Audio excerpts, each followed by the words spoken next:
The National Weather Service in Grand Forks has issued a tornado warning for southwestern Hubbard County, northwestern Wadena County, northeastern Otter Tail County, southeastern Becker County in northwestern Minnesota until 3:30 p.m.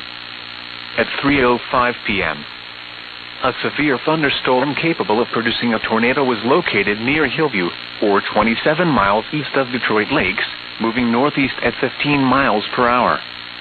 Hazard: tornado. Source: radar indicated rotation.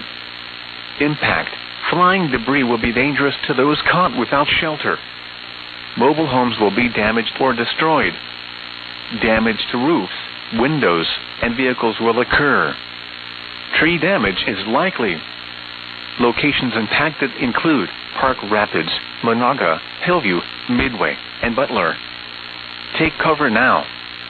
Move to a basement or an interior room on the lowest floor of a sturdy building. Avoid windows. If you are outdoors, in a mobile home, or in a vehicle, move to the closest substantial shelter and protect yourself from flying debris.